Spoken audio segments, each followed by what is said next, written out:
नमस्कार प्यारे छात्र छात्राओं, विद्या गुरुकुल के हिंदी मीडियम में आपका स्वागत है। आज हम लोग 10वीं कक्षा, जिसको हम लोग क्लास 10th कह रहे हैं, क्लास 10th 10वीं कक्षा का जो दूसरा चैप्टर है बहुपद, क्या नाम है? बहुपद। उसका आज हम लोग इंट्रोडक्शन मतलब क्या होता है? इंट्रोडक्शन मतलब होता है परिचय। इसके परिचय के क्लास को करेंगे। मतलब इस वीडियो में आज हम लोग बस इसको समझेंगे कि बहुपद होता क्या है। ये जो बहुपद आप लोगों को लिखा हुआ है, ये बहुपद होता क्या है, इसको समझेंगे। मैं आप लोगों को पहले ही इस इंट्रोडक्शन के माध्यम से बता दूं कि ये इंट्रोडक्शन क्लास जो है, इसमें 3 पार्ट आएगा। कितना पार्ट आएगा? पार्ट 3 आएगा। PART पार्ट 3 आएगा। 3 पार्ट में ये वीडियो बनेगा। पार्ट 1 उसके लिए है जो कुछ नहीं जान रहे हैं। पार्ट 2 मतलब पार्ट 1 और पार्ट 2 बेसिक है, एकदम बेसिक, जो मतलब समझिए कि जिसको कुछ नहीं आ रहा है आप लोग वो पार्ट 1 पार्ट 2 दोनों देखें, और जिसको कुछ आ रहा है वो डायरेक्ट पार्ट 3 से भी स्टार्ट कर सकते हैं। पार्ट 3 में मैं जो आपके क्लास 10th लेवल का है वहाँ से मैंने बताना स्टार्ट किया है। तो आप लोग वीडियो का पार्ट 1 पार्ट 2 और पार्ट 3 अगर पूरा देख लेते हैं तो आप लोगों का ये बहुपद चैप्टर पूरा का पूरा कवर हो जाएगा। तब आप लोगों को इसमें जो भी एक्सरसाइज है उसमें कोई भी सवाल में आपको कोई प्रॉब्लम नहीं आने वाला है, क्योंकि जब हम लोग इंट्रोडक्शन क्लास कर लेंगे तो इंट्रोडक्शन के माध्यम से वो सारी चीज़ें हम डिस्कस कर चुके होंगे इस चैप्टर में, जो कि इसके बहुपद जो एक्सरसाइज है इस चैप्टर का 2.1 से लेके 2.4 तक, इसमें जितने भी चीज़ें आया हुआ है एक्सरसाइज में, उन सारे चीज़ों को हम डिस्कस कर लिए होंगे, ताकि आपको जब एक्सरसाइज बनाए तो वहाँ आपको इन एक्सरसाइज में आपको कोई प्रॉब्लम ना आए, समझने में कोई प्रॉब्लम नहीं आए। तो चलिए आज हम लोग इंट्रोडक्शन स्टार्ट करते हैं। इंट्रोडक्शन स्टार्ट करने के लिए हम लोग नेक्स्ट पेज की ओर चलते हैं। तो नेक्स्ट पेज देखिए हमारा क्या है। नेक्स्ट पेज पे ब्लैंक पेज है, आप लोग देख पा रहे हैं। तो हम लोग सबसे पहले बहुपद को समझेंगे कि बहुपद होता क्या है। जैसे मैं बहुपद की बात करूं, यहाँ मैं लिख देता हूं बहुपद। बहुपद यानी कि पॉलिनोमियल, इसको इंग्लिश में आप भी याद करके रखें, थोड़ा इंग्लिश हिंदी दोनों याद रखें। बहुपद को पॉलिनोमियल कहते हैं। कभी कभी मैं पॉलिनोमियल भी बोल दूं तो आप बहुपद ही समझिएगा। बहुपद में हमें जो समझने वाली टर्म है वो क्या है? बहु मतलब क्या होता है? एक से अधिक। अब पद मतलब पद ही होता है। जब एक से अधिक पद हो तो उसको बहुपद कहते हैं। तो बहुपद, देखिए पद को समझना बहुत जरूरी है। पद हमारा क्या है? पद का निर्माण किससे होता है? ये पद जो होता है, चर और अचर, ये दोनों से मिलके, चर और अचर को जब मिलाते हैं तब हमारा किसका निर्माण होता है? ये पद का निर्माण होता है। मैं फिर से लिख देता हूं अचर। अचर, चर संख्या और अचर संख्या को जब मैं, सॉरी यहाँ पे देख सकते हैं लिखने में थोड़ा गड़बड़ हो रहा था। चर और अचर दोनों संख्याओं को जब मैं मिलाता हूँ, जब हम लोग मिला देते हैं तभी हमारा क्या बनता है? पद बनता है। और इसी पद को हम लोग यहाँ पे अलजेब्रिक एक्सप्रेशन के नाम से जानेंगे। अलजेब्रिक एक्सप्रेशन का मतलब हो जाएगा यहाँ पे बीजगणितीय व्यंजक। अब ये जो बीजगणितीय व्यंजक होता है अलजेब्रिक एक्सप्रेशन, ये बीजगणितीय व्यंजक क्या है इसके बारे में हम लोग पढ़ेंगे। सबसे पहले अलजेब्रिक एक्सप्रेशन, ए से अलजेब्रिक, ई से एक्सप्रेशन, इसको बीजगणितीय व्यंजक कहते हैं। तो चलिए हम लोग सबसे पहले पद में चर क्या होता है, चर को समझना चाहेंगे। उसके बाद हम लोग अचर को समझना चाहेंगे। उसके बाद हम लोग अलजेब्रिक एक्सप्रेशन, जिसको बीजगणितीय व्यंजक कहते हैं, उसको समझेंगे। तो चर क्या होता है सबसे पहले हम लोग उसको समझेंगे। चर क्या होता है सबसे पहले मैं लिख देता हूं यहाँ पे, वेरिएबल। चर जिसको हम लोग क्या कहते हैं? वेरिएबल कहते हैं। आखिर ये होता क्या है? जिस प्रतीक या अक्षर का मान बदल सकता है उसे चर कहते हैं। मैं यहाँ पे लिख देता हूँ, जिस प्रतीक या अक्षर का मान बदल सकता है उसे क्या कहते हैं? चर कहते हैं। थोड़ा सा आप लोगों को यहाँ पे डिफिनेशन समझने में दिक्कत होता होगा, क्योंकि यहाँ पे लिखा हुआ टर्म इससे ढका गया था तो मैंने वो हटा दिया है। तो इसको देखिए, मैंने डिफिनेशन भी लिख दिया। आप लोग चाहें तो इसको नोटबुक में अपने लिख सकते हैं, कॉपी में उतार सकते हैं। जिस प्रतीक, नोट्स भी बना सकते हैं।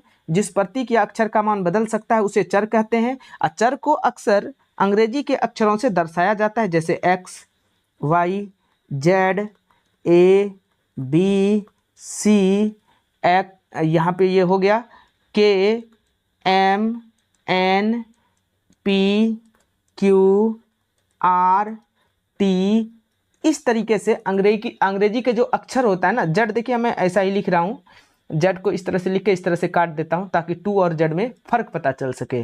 जैसे देखिए कहीं टू और कहीं जेड लिखूँ तो पता नहीं चलता है कौन टू है कौन जेड है। अगर मैं इसको कट कर दूँ तो ये टू और ये जेड साफ साफ पता चल रहा है, इसलिए मैं जेड ऐसे लिखता हूँ। आप लोग जैसे भी लिखें, ये जेड है हमारा।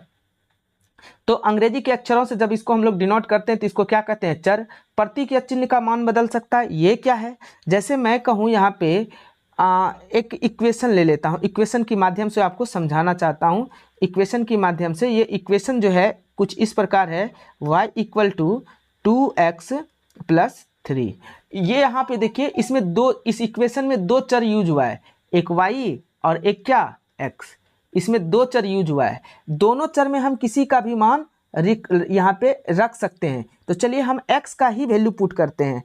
x का अगर वैल्यू हम 0 1 2 3 इस तरह से पुट करते जाएं तो देखिए हमारा मान y का क्या आता है, इसको समझना चाहेंगे। देखिए जब मैं यहाँ पे, अब इसको थोड़ा सा मिटा लेता हूँ ताकि हमें लिखने में कोई प्रॉब्लम नहीं हो।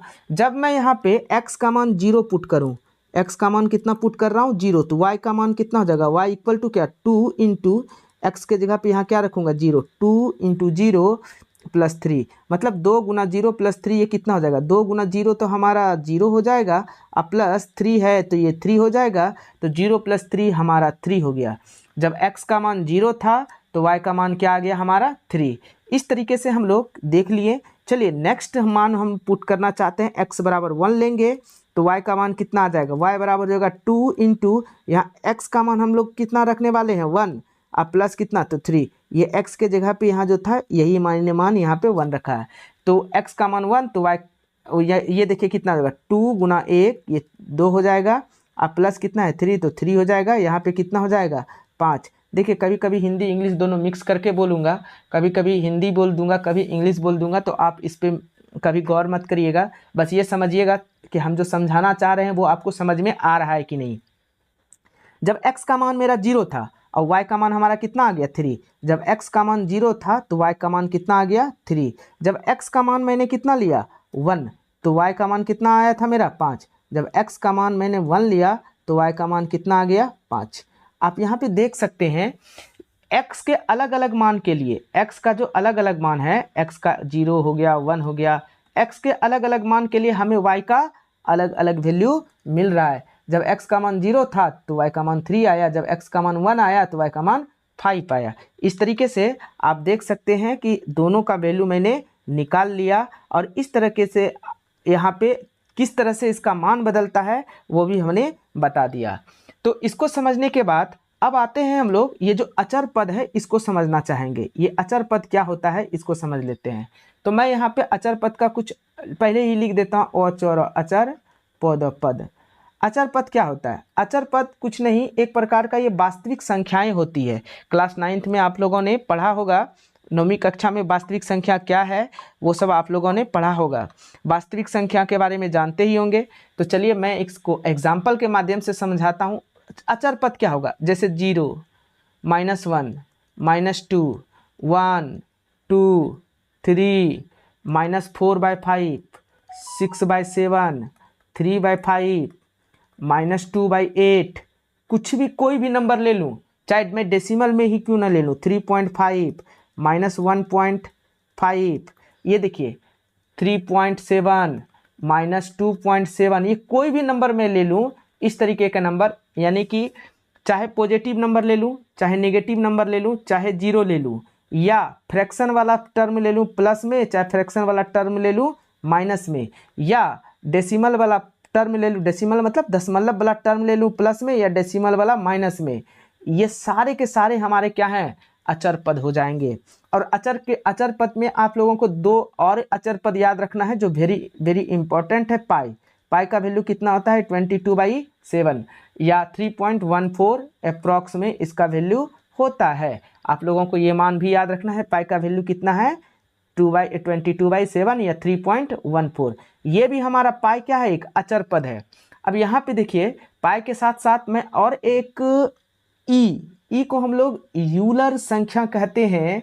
ये क्या कहते हैं, इसको यूलर संख्या कहते हैं। और ई का जो मान होता है वो होता है 2.7182 अप्रॉक्स में। ई का मान ये इतना ही होता है। देखिए अब ये देखिए ई क्या है, यूलर संख्या है। इसका यूज कहाँ करते हैं, लॉगरिथम के जो बेस है ना उसमें बेस ई के रूप में हम लोग इसका यूज करते हैं। लॉगरिथम का जो आधार होता है, आधार जिसको बेस कहते हैं, हम लोग यहाँ पे आधार कह सकते हैं। लॉगरिथम जब हम लोग पढ़ेंगे तो ये क्लास 11th में आप लोग पढ़िएगा, 9 10 में ये नहीं दिया है लॉग के बारे में। पहले 9th क्लास में था लॉग, लेकिन अब क्या हो गया है, हटा दिया है। पुराने सिलेबस में था, अब यहाँ पे हटा दिया गया है। मैं बात कर रहा हूँ 2015-16 की, वहाँ पे ये लॉगरिथम चैप्टर था उस समय क्लास 9th में, लेकिन अब ये नहीं है। अब यहाँ पे देखिए बेस ई है, यहाँ पे इसको हम लोग यूलर संख्या कहते हैं। चलिए आप लोग अचर क्या है इसको समझ गए होंगे। मैं बस आप लोगों को यही कहूँगा कि अचर पद यही है हमारा। अगर चर अचर आप लोगों ने समझ लिया तो ये देखिए चर और अचर जब दोनों को मिलाएंगे, चर और किसको, अचर को जब दोनों को मिला देंगे किसके साथ, गणितीय चिन्ह प्लस माइनस गुना और भाग के साथ अगर मिला देंगे तो इसी को जब ये दोनों चीज़ मिल जाएगा तब इसको हम लोग क्या कहते हैं, अलजेब्रिक एक्सप्रेशन। अलजेब्रिक एक्सप्रेशन कहते हैं या बीजगणितीय व्यंजक कहते हैं। तो चलिए सबसे पहले हम लोग बीजगणितीय व्यंजक क्या है उसको लिख लेते हैं। बीजगणितीय व्यंजक, इसको समझने के लिए हम लोग इसका डिफिनेशन लिख देते हैं। डिफिनेशन क्या होगा, जब किसी चर और अचर संख्याओं को गणितीय चिन्ह प्लस माइनस गुना भाग आदि के माध्यम से क्या किया जाता है, दर्शाया जाता है या जोड़ा जाता है। यहाँ पे देखिए जोड़ा जाता है तो उसे क्या कहते हैं हम लोग, उसे कहते हैं अलजेब्रिक एक्सप्रेशन या बीजगणितीय व्यंजक कहते हैं। उसे हम लोग क्या कहते हैं, बीजगणितीय व्यंजक कहते हैं। बीजगणितीय व्यंजक आप लोग समझ गए होंगे परिभाषा के माध्यम से। एक बार नहीं समझे तो फिर से आप लोग परिभाषा को पढ़िए। मैं इसको समझाने पे थोड़ा सा फोकस कर रहा हूँ कि बीजगणितीय व्यंजक होता क्या है, इसको समझिए। चर और अचर, चर की बात मैंने किया तो चर कौन सा है, ये X Y Z A B C, ये K L M N P जो भी है, ये टी ये है। अचर की बात किया तो अचर पे आप लोगों का ध्यान यहाँ जाना चाहिए, ये सारे नंबर्स की ओर, ये सारे नंबर्स की ओर चाहिए जाना चाहिए आपका ध्यान। अचर, अचर यही है हमारा पद। जो चर है, चर और ये अचर, इसको जब जोड़ घटा गुना भाग आदि चिन्हों के साथ इसको जोड़ दिया जाएगा तो इसको हम, इससे जो एक नया टर्म बनेगा उसी को हम लोग बीजगणितीय व्यंजक कहते हैं। तो चर, चर के मान हम लोग जैसे x ले लिए, अब +2, 2 यहाँ पे या -2 कुछ भी ले सकते हैं, ये अचर ले लिए। चर और अचर ये दोनों मिला तो ये हमारा एक बीजगणितीय व्यंजक बना। ये हमारा क्या बना, ये वाला बीजगणितीय व्यंजक बना। एग्जाम्पल में दे रहा हूँ मैं, आप लोग समझिएगा। जैसे ये जोड़ के साथ तो हो गया, यही चीज़ हमारा x - 3 भी तो हो सकता था।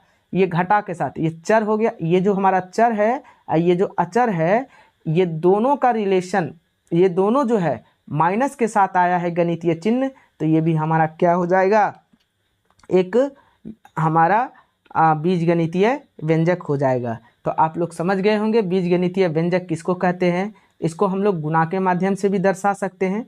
गुणा के माध्यम से देखिए 2x, 2 और x इसके बीच में नहीं कुछ तो किसका संबंध है, गुणा का है।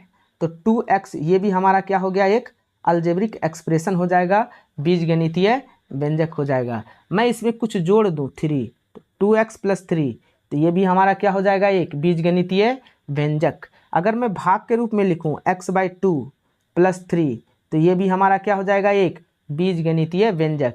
यहाँ x के साथ वेरिएबल 1/2 को मैं इस तरीके से लिख सकता हूँ, और यहाँ पे क्या है हमारा 3, तो मैं यहाँ पे 3 लिख दिया। तो इस तरीके से ये जो टर्म आया ये हमारा क्या हो जाएगा, बीजगणितीय व्यंजक हो जाएगा। तो आप लोग यहाँ पे समझ गए होंगे बीजगणितीय व्यंजक किसको कहते हैं। मैं और भी एग्जाम्पल दे दूँ, जैसे एग्जाम्पल के माध्यम से मैं और बताना चाहता हूँ आप लोगों को। जैसे यहाँ पे देखिए क्या है कि 2x²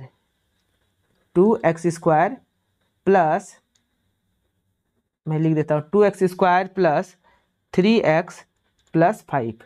अब देखिए 2x² + 3x + 5, क्या ये बीजगणितीय व्यंजक है, हाँ है। दोनों प्लस माइनस के साथ ही आया है। जो प्लस माइनस के जितने टर्म में आएंगे तो इसको पद कहेंगे। तो इसमें पद गिनेंगे तो 1 2 1 2 और ये एक 3 पद में है। प्लस माइनस के साथ ये जितना टर्म जुटा रहेगा उसको ही हम लोग क्या कहते हैं, उसको ही हम लोग कहते हैं पदों की संख्या। इसको हम लोग बाद में कंसीडर पढ़ेंगे, इसको देखेंगे।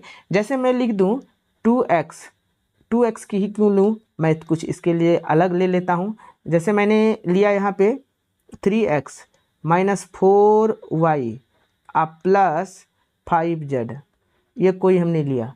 यहाँ देखिए अगर मैं बात करूँ तो इसमें टोटल का टोटल कितना चर यूज हुआ है, 3 चर, एक x एक y एक z। चर की संख्या 3 है। अगर मैं इसमें 5 भी जोड़ दूं, चर इसमें कितना हुआ, 3 ही है। लेकिन अगर पद कहूं तो पद कितना है, 1 2 3 4, 4 पद है। प्लस और माइनस के साथ जितना जुड़ा रहेगा टर्म उसको हम लोग क्या कहेंगे, पद कहेंगे। तो पद आप लोगों ने समझ लिया होगा क्या होता है, और अलजेब्रिक एक्सप्रेशन भी समझ लिया होगा क्या होगा। अलजेब्रिक एक्सप्रेशन मतलब बीजगणितीय व्यंजक, ये क्या होता है आप लोग समझ गए होंगे। इस बीजगणितीय व्यंजक में जरूरी नहीं है कि एक ही वेरिएबल आए, जैसे x x x इसमें आया है, एक से अधिक वेरिएबल भी आ सकता है, जैसे x y z यहाँ पे आप लोग देख सकते हैं। ये जरूरी नहीं है कि यहाँ पे एक ही वेरिएबल आए, यहाँ पे एक से अधिक भी आ सकता है। जब एक से अधिक आएगा तो यहाँ पे आप लोग देख सकते हैं कि हमने जो लिखा था ये टर्म y 3x 4y और 5z और प्लस 5, ये जो यहाँ पे लिखा हुआ था, इन टर्मों में x y z ये 3 वेरिएबल है, x भी है y भी है और z भी है। तो इस तरीके से कुछ भी किसी तरह से आ सकता है। जैसे और एक मैं एग्जांपल से आपका क्लियर कर दूं, x³ minus √2x² √2x² minus 5/9 x plus 8, ये भी हमारा क्या है, एक बीजगणितीय व्यंजक है। तो यहाँ से आप बीजगणितीय व्यंजक क्या होता है इसको समझ चुके हैं। तो चलिए हम लोग नेक्स्ट पेज की ओर चलते हैं। नेक्स्ट पेज पे, अच्छा नेक्स्ट पेज पे चलने से पहले मैं अचर पद का डिफिनेशन तो लिखना भूल गया था यहाँ पे। तो चलिए मैं यहाँ सबसे पहले अचर पद क्या होता है इसको लिख देता हूँ। तो देखिए यहाँ पे सबसे पहले मैंने एक लाइन खींचा, अब यहाँ पे मैं लिख देता हूँ अचर पद। अचर पद जिसको कांस्टेंट कहते हैं।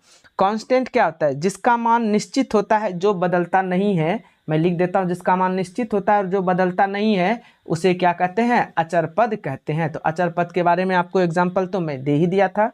चलिए हम लोग नेक्स्ट पेज पे चलते हैं, जिस पे कि हम लोग बहुपद को अच्छे से समझेंगे कि बहुपद होता क्या है।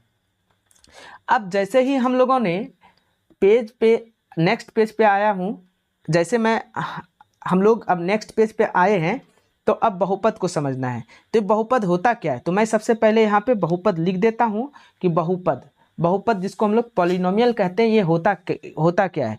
देखिए जब किसी अलजेब्रिक एक्सप्रेशन अभी जो अलजेब्रिक एक्सप्रेशन हम लोगों ने पढ़ा था, मैं लिख ही देता हूँ। यदि किसी बीजगणितीय व्यंजक जिसको अलजेब्रिक एक्सप्रेशन कहते हैं, अगर उसका रूप px बराबर a0 a1 a2 a1 x1 a2 x2 plus x3 a3 x3 dot dot dot dot an xn के रूप का हो, तब उसको हम लोग क्या कहते हैं, जहां लिख देते हैं x पे पावर n, जहां x पे पावर n 0 नहीं हो, या n के बारे में कह सकते हैं n 0 नहीं होगा। सॉरी, यहाँ पे x पे पावर n के जगह पे मैं डायरेक्ट यहाँ पे लिख सकता हूँ कि यहाँ पे n जो an है इसके बारे में लिख देता हूँ।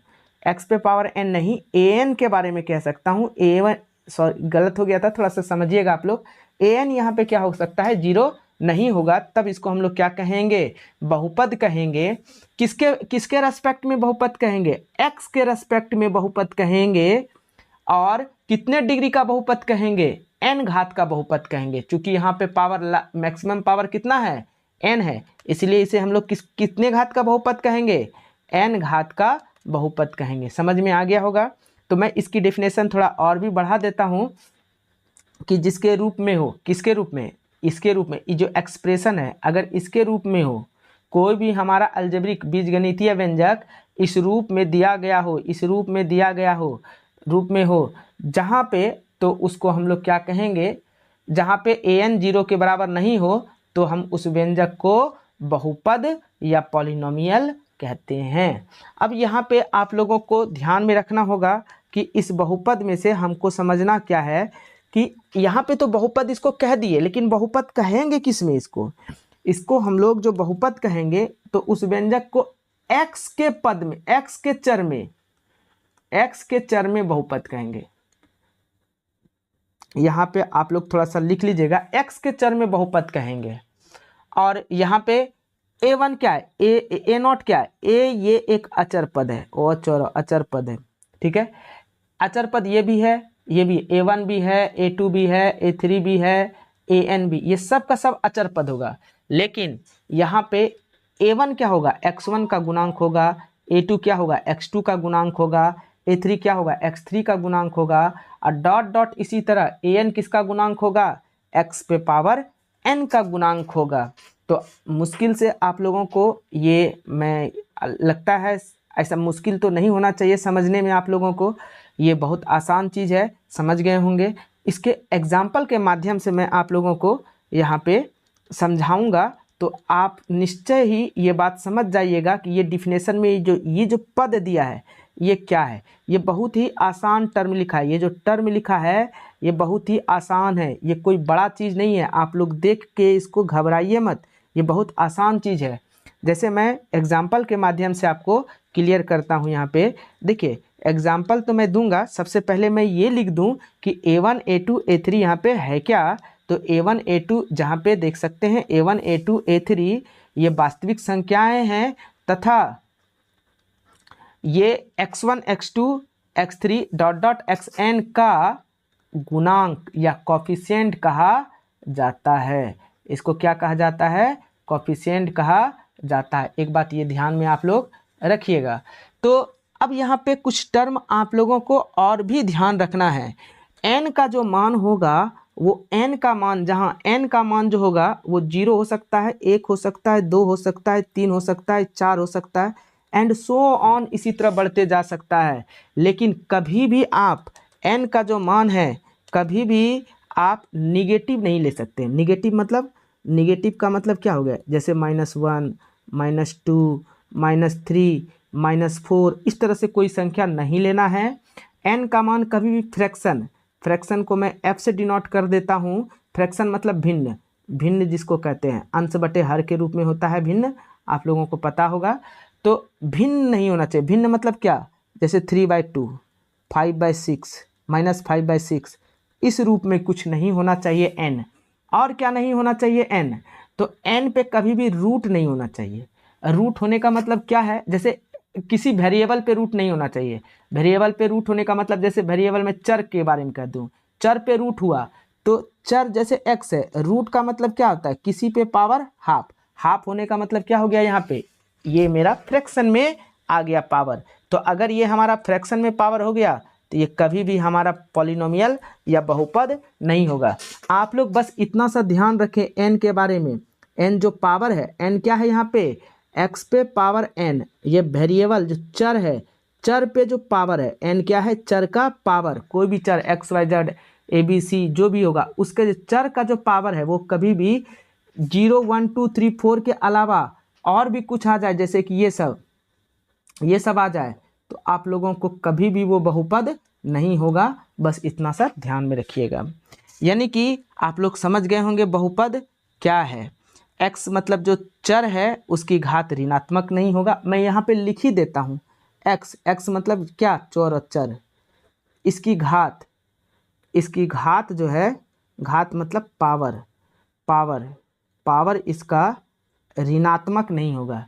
ऋणात्मक, ऋणका अधत्वमक, ऋणात्मक को क्या कहते हैं हम लोग, निगेटिव नहीं होगा, निगेटिव नहीं होगा।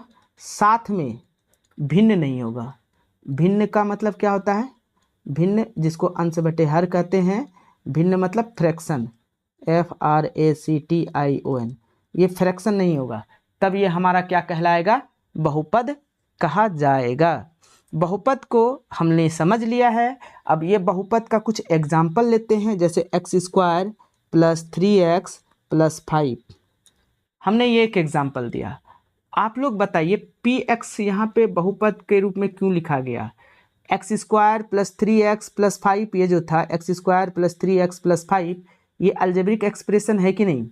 इस पे पावर देखिए इस रूप का होना चाहिए, इस शकल का ये होगा तभी ये बहुपद होगा। क्या ये इस शकल का है? ये जो टर्म नीचे हम लोग लिखे हैं वो इस शकल का है, ये जो शकल है इसका इसके रूप में है। तो चलिए मैं सबसे पहले इसको लिखता हूँ। अगर मैं इसको उल्टा के लिखूँ 5 plus 3x plus x square, नहीं कुछ तो इसमें कितना है 1 छुपा हुआ है, 1 मल्टीप्लाई है। तो ये हमारा देखिए a0 हो गया, ये a1 x1 हो गया, यहाँ पे देखिए x1 पावर है नहीं कुछ तो, प्लस a2 x2 हो जाएगा। देखिए x2 पावर मिल गया, x2 पावर मिल गया। a1 का a2 का मान यहाँ कितना है 1 है। अब यहाँ a1 का मान कितना है तो 3 है, a0 का मान कितना है 5 है, जो कि एक कांस्टेंट है हमारा। तो ये देख सकते हैं आप लोग, मैंने इसको लिख लिया। मैं और भी एक एग्जांपल दे के समझा सकता हूँ, जैसे x³ प्लस 5x प्लस 3, ये हमने लिखा। ये भी एक पॉलिनोमियल है px में, तो इसलिए मैंने px बराबर लिख दिया। क्या ये पॉलिनोमियल है? तो ये इस शक्ल में है, इस शक्ल में अगर है तो मैं इसे थोड़ा सा इसको साफ कर देता हूँ बोर्ड को, ताकि आप लोगों को समझ में आए। क्या ये हमारा इस शक्ल में है? अगर ये इस शक्ल में है, किसके शक्ल में? इसके शक्ल में है, तो इसको हम लिखना चाहेंगे तो सबसे पहले मैं उल्टा के लिखूंगा 3 प्लस 5x। यहाँ देखिए x पे पावर 0 है, यहाँ x पे पावर 1 हो गया, यहाँ नहीं कुछ तो देखिए x पे पावर 0 है, यहाँ पे ध्यान दीजिए ऊपर में पॉलिनोमियल जहाँ लिखे हैं हम लोग x पे पावर 0 है, तो 0 फिर 1 फिर 2 फिर 3 फिर n, इसी तरह से बढ़ता है। पावर x का बढ़ते जा रहा है, तो 0 1 2 3 4 इस तरह से वेरिएबल जो भी है वो हमारा क्या हो रहा है बढ़ते जा रहा है। तो यहाँ पे इसको लिख लिया हमने। प्लस क्या हमें एक्स स्क्वायर के फॉर्मेट में लिखने के लिए इसको 0 इंटू एक्स स्क्वायर लिख सकता हूँ क्या? प्लस कितना है x³ यहाँ पे लिख दिया, नहीं कुछ तो इसके बगल में कितना छुपा है 1 छुपा है। तो ये क्या है हमारा, ये देखिए ये a0 हो गया, a0 a1 x1 plus a2 x2 plus a3 x3, इस टर्म में है कि नहीं? a3 का मान यहाँ कितना हो गया 1, a2 का मान क्या हो गया 0, a1 का मान कितना हो गया 5, a0 का मान कितना हो गया 3। तो इस तरीके से आप लोग समझ सकते हैं ये पॉलिनोमियल हमारा है। तो पॉलिनोमियल ये जो है ना, जैसे मैं बढ़ते क्रम में लिखा हूँ, पॉलिनोमियल को अगर हाई पावर से लेके हाईएस्ट पावर से, बड़ी घात से छोटी घात, मैं यहाँ पे हिंदी में लिख देता हूँ, बड़ी पावर से छोटी पावर को लिखना स्टैंडर्ड फॉर्म कहलाता है। बड़ी घात से छोटी घात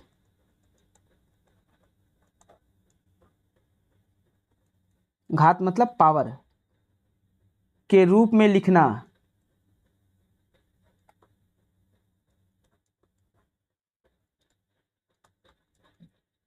क्या कहलाता है हमारा स्टैंडर्ड फॉर्म।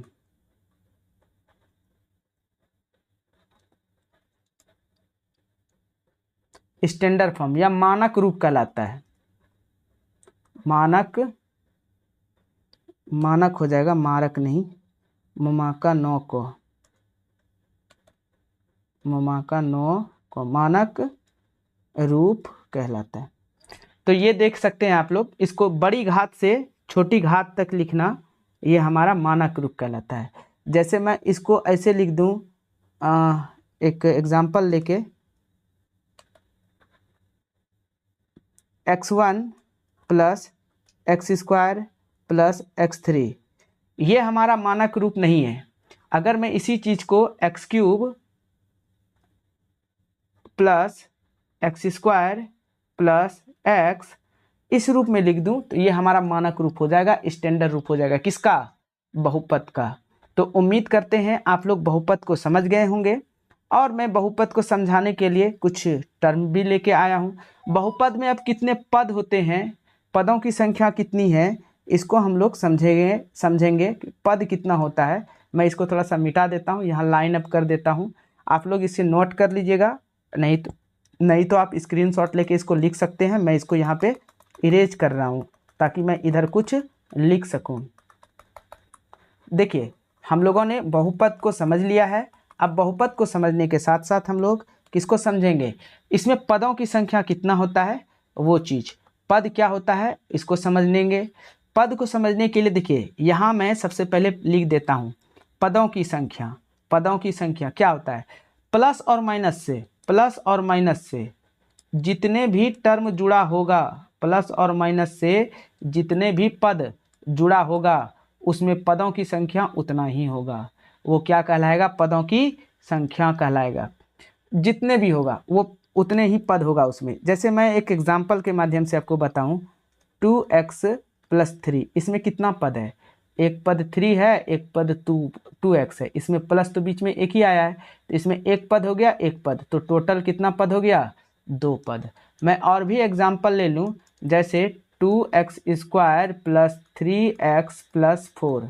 अब बताइए इसमें कितना पद है, 1 2 3, टोटल इसमें कितना पद है, 3 पद है, 1 2 3, 3 पद टोटल का टोटल है। कितना पद है इसमें, 1 2 3 पद है। 3 पद कैसे, यहाँ पे देखिए, एक पद ये हो गया, एक पद ये हो गया, एक पद ये हो गया, तो इस तरीके से 3 पद। अब यहाँ पे देखिए, ऐसा नहीं कि हम पावर से डिनोट कर रहे हैं, तो ऐसा कुछ नहीं है। x⁴ + 1, इसमें कितना पद है, तो इसमें 2 ही पद है, x⁴ और एक ये, तो इसमें कितना पद हो गया, 2 ही पद हो गया। तो इसमें 2 पद है, इसमें 3 पद है, जहाँ की हमने अभी यहाँ पे इरेज कर रहे हैं, देख सकते हैं आप लोग।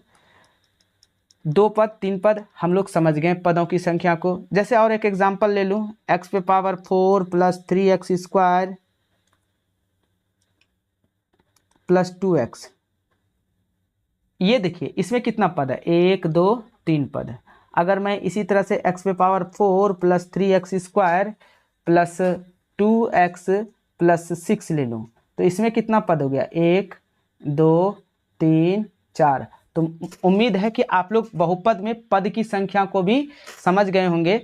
अगर आप लोगों ने नहीं लिखा है तो इसको नोट कर लीजिए, क्योंकि मैं इसको थोड़ी देर में इरेज कर दूंगा। इरेज करने के बाद ऐसा होगा ना कि आप लोग लिख नहीं पाइएगा, तो आप लोग इसको लिख लीजिए कॉपी में या स्क्रीनशॉट ले लीजिए। मैं इसको इरेज कर देता हूँ अब, और इरेज करने के साथ साथ अब मैं समझूंगा यहाँ, अब हम लोग समझेंगे इसमें कि बहुपद की घात क्या होता है। किसी भी चर का जो अधिकतम मान होता है वही हमारा क्या कहलाता है, घात कहलाता है, बहुपद का घात कहलाता है। बहुपद का घात क्या होता है, चर का जो अधिकतम मान होता है उसी को हम लोग बहुपद का घात कहते हैं। तो चलिए सबसे पहले हम लोग लिखते हैं बहुपद की घात क्या होता है। बहुपद के घात या डिग्री या पावर सब एक ही कहलाता है। बहुपद की डिग्री क्या है या पावर क्या है या घात क्या है, सब एक ही कहलाता है। तो चर की अधिकतम घात को बहुपद का घात कहा जाता है।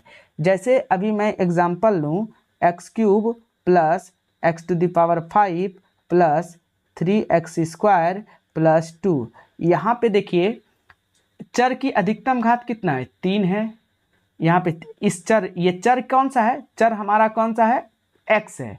यहाँ भी x है, यहाँ भी x है, तो चर हमारा x यहाँ पे 3 है, यहाँ कितना है, 5 है, यहाँ पे 2 है। तो अधिकतम घात आपको कितना दिखाई दिया, 2 दिखाई दिया कि 3 दिखाई दिया कि 5 दिखाई दिया। तो जाहिर सी बात है आप लोग बोलेगा 5 है। तो यहाँ पे जो हमारी घात है, घात यानी कि जिसको हम लोग पावर कहते हैं या डिग्री कहेंगे, इसको डिग्री कहेंगे, ये DEGREE, ये डिग्री, ये कितना हो जाएगा, बस x की घात कितना हो जाएगा, 5 हो जाएगा। तो इसकी डिग्री कितना हो गया, 5 हो गया। इस तरह से x² + 3, इसकी घात कितना, अधिकतम पावर इसका 2 है, एग्जाम्पल यहाँ लिख देता हूँ। तो अधिकतम पावर 2 है, इसलिए इसकी घात कितना हो जाएगा, 2 कहलाएगा। तो आप लोग घात भी समझ गए होंगे, और इसके बाद हम लोग डिग्री बहुपद की संख्या भी समझ गए होंगे, हम लोग समझ गए। तो चलिए हम लोग अब जो है ना नेक्स्ट पेज की ओर बढ़ते हैं। जहाँ कि हम लोग अब बहुपद कौन कौन सा है, कौन कौन सा नहीं है, इसको समझना चाहेंगे। बहुपद को समझने के लिए सबसे पहले हम लोग एक इक्वेशन लेते हैं, x³ - 5x + 2। तो मैंने आप लोगों को बोला था x जो है, x पे पावर n जिसको कहते हैं हम लोग, x पे पावर n, यहाँ n के बारे में आपको बताना चाहेंगे। n कैसा होना चाहिए, 0 1 2 3 4 इस तरह का मान होना चाहिए, पॉजिटिव होना चाहिए। क्या ये पॉजिटिव है? नहीं, ये पॉजिटिव है तो सही है। ये क्या x पे यहाँ पे 1 पावर नहीं कुछ तो 1 पॉजिटिव है, तो हाँ ये हमारा क्या हो जाएगा, बहुपद हो जाएगा। बहुपद कब नहीं होगा, तो मैं आपको बता देता हूँ। चर जिसको हम लोग x कहते हैं, x कभी भी किसी x पे रूट नहीं होना चाहिए। रूट का मतलब क्या होता है, किसी चीज़ पे हाफ पावर। हाफ पावर क्या हो गया, ये फ्रैक्शन पावर हो गया, जो इसके घर से नहीं है। तो पहली बात तो ये हो गया।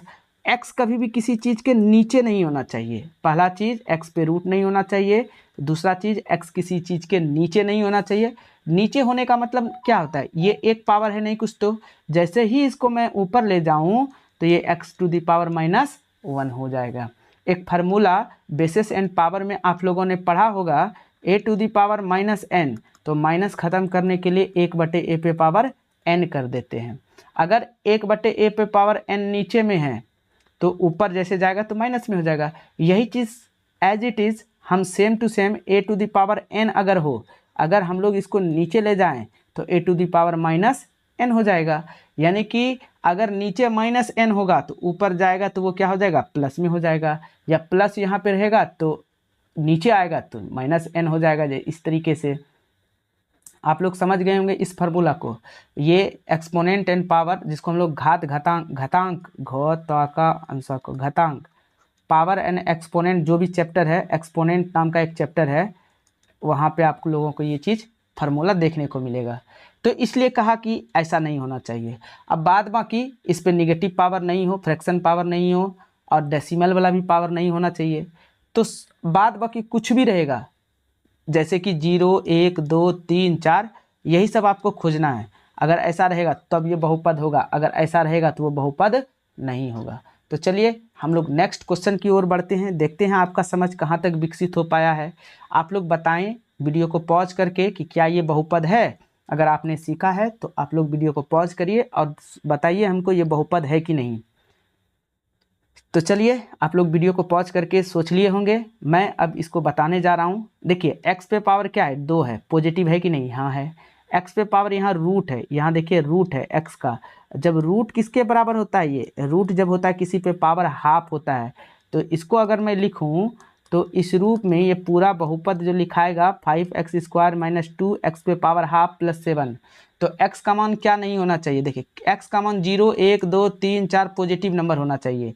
फ्रैक्शन वाला कभी भी नहीं होना चाहिए। अब यहाँ पे हमने बताया था फ्रैक्शन वाला कभी भी नहीं होना चाहिए। अगर फ्रैक्शन वाला होता है तो वो हमारा कभी भी क्या होता है, बहुपद नहीं होता है। तो यहाँ पे हमारा बहुपद ये नहीं होगा, क्योंकि यहाँ पे x पे पावर क्या हो गया, फ्रैक्शन, इसलिए नहीं होगा। फ्रैक्शन में 1/2 आ गया तो इसलिए नहीं होगा। तीसरा नंबर आप लोग देखिए यहाँ पे समझ के कि कौन सा ये बहुपद है कि नहीं है। क्या ये बहुपद है, हमने जो दिया गया चर पद है उस पे देखना है, 2 पावर है। यहाँ पे क्या है, ये तो खाली है हमारा, इस पे रूट नहीं है तो यहाँ 1 पावर है। संख्या पे रूट हो उससे हमको कोई लेना देना नहीं है, बस जो चर है उस पे रूट नहीं होगा तो वो हमारा क्या कहलाएगा, बहुपद कहलाएगा। तो ये हमारा बहुपद हो जाएगा, ये हमारा बहुपद है। तो चलिए नेक्स्ट क्वेश्चन की ओर चलते हैं। नेक्स्ट क्वेश्चन को हम लोग यहाँ से एक लाइन ले लेते हैं। आप लोगों ने ये लिख लिया होगा, उम्मीद करते हैं।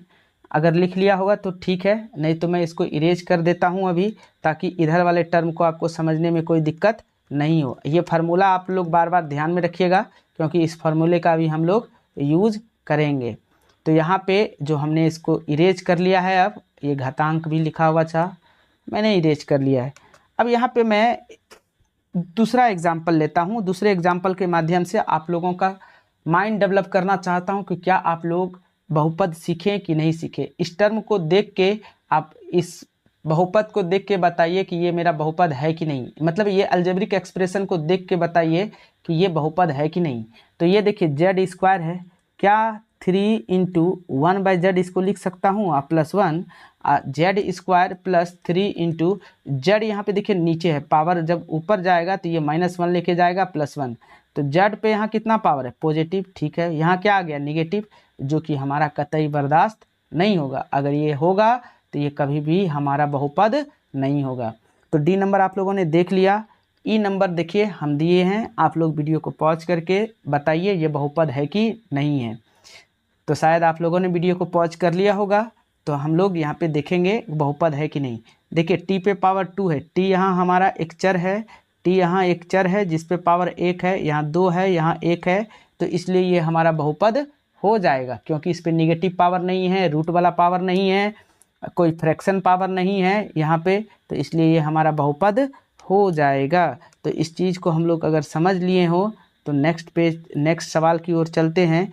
जो नेक्स्ट सवाल है देखिए हमारा आ गया है 1/3x। क्या ये मेरा 1/3x को मैं क्या 1/3 इंटू 1/x लिख सकता हूँ क्या? हाँ लिख सकता हूँ। 1/3 x को जैसे ऊपर ले जाऊंगा 1/x को तो -1 हो जाएगा, जो कि कतई बर्दाश्त नहीं होगा इसमें।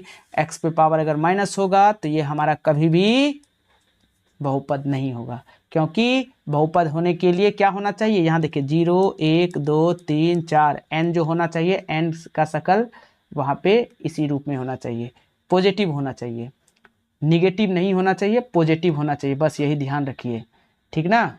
तो चलिए नेक्स्ट क्वेश्चन की ओर चलते हैं। आप लोगों का माइंड डेवलप हो गया होगा इतना सा में। देखिए एक और क्वेश्चन दे रहा हूँ, आप लोग इसको बताइए कि ये बहुपद है कि नहीं।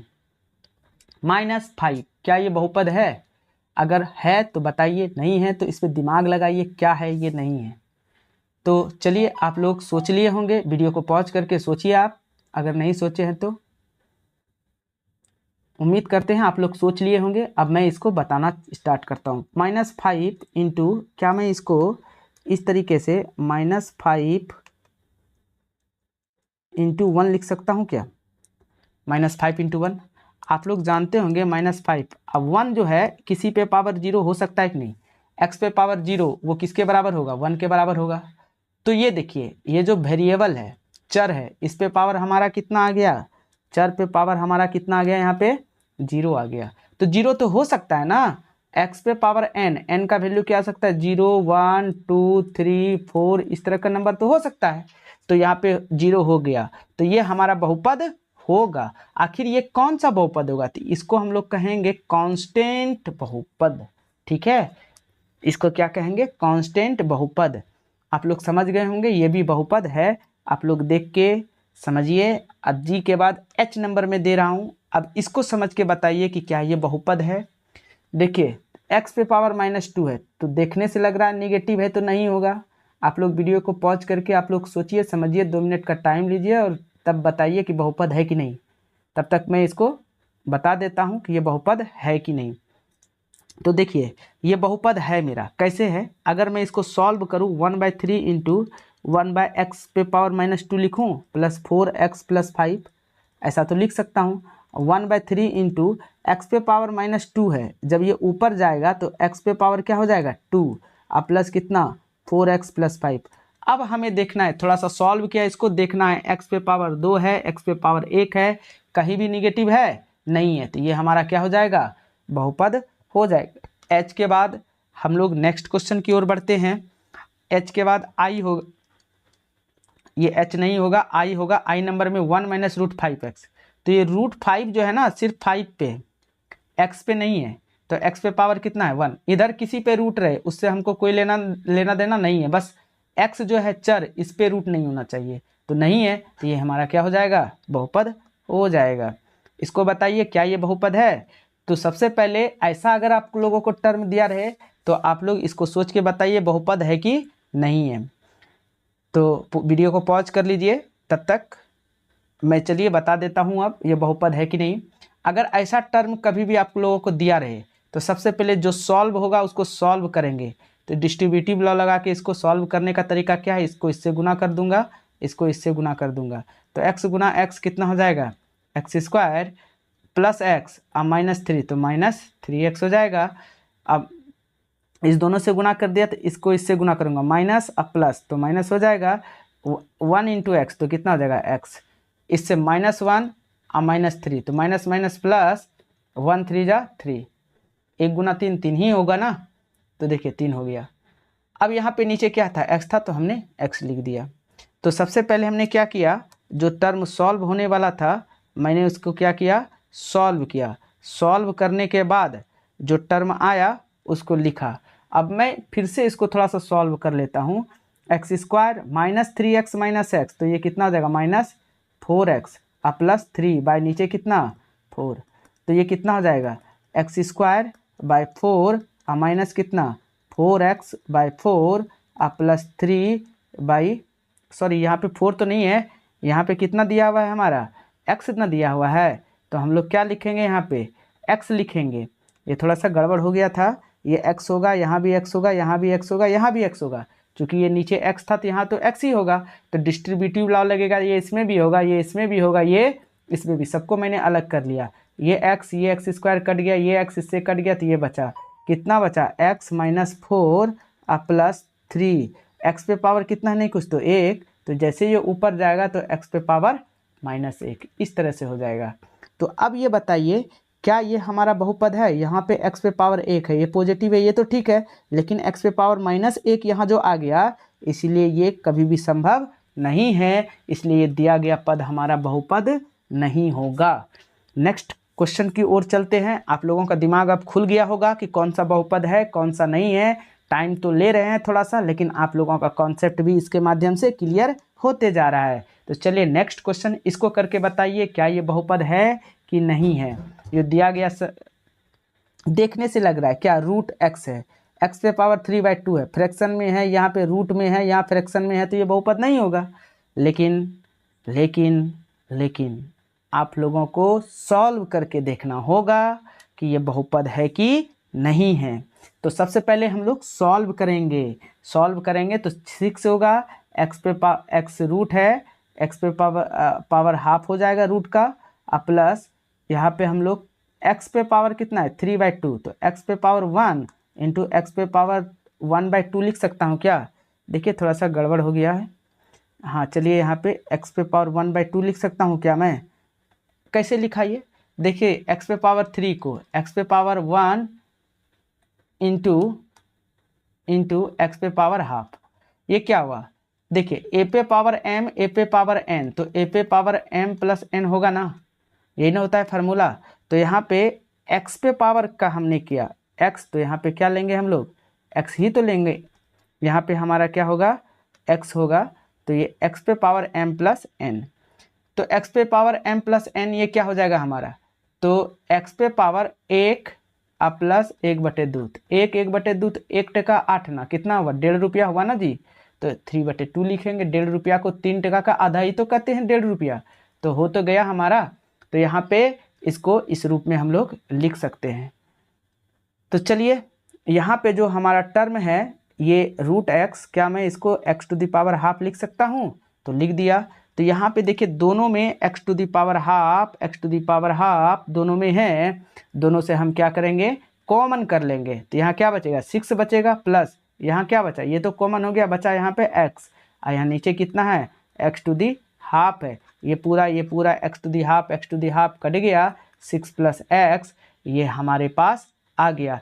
इस तरीके से हमने क्या देखा 6 + x ये क्या होगा, ये हमारा एक बहुपद होगा, क्योंकि x की घात यहाँ पे कितना है 1 है, जो कि पॉजिटिव है। अगर पॉजिटिव है तो वो क्या होता है बहुपद होता है। इसलिए इस चीज़ को जब हमने सॉल्व किया तो ये आया और ये कहता है ये बहुपद है, तो इसमें यस लिखेंगे।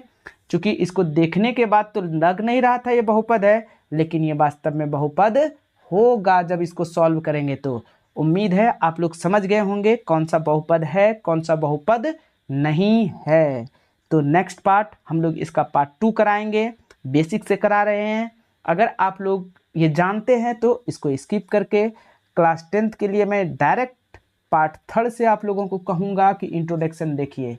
चलिए जो कुछ नहीं जानते थे, बेसिक कॉन्सेप्ट क्लियर होना चाहिए, तो उसके लिए मैं पार्ट 1 पार्ट 2 पार्ट 3 तीनों कहूँगा कि आप लोग इसे अच्छे से वीडियो को देखिए, ताकि आपका जो भी बेसिक है वो कॉन्सेप्ट क्लियर हो जाए और कहीं भी आपको एक्सरसाइज बनाने में कोई प्रॉब्लम नहीं हो। आज के लिए बस इतना सही।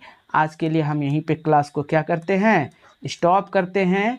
जय हिंद, जय भारत।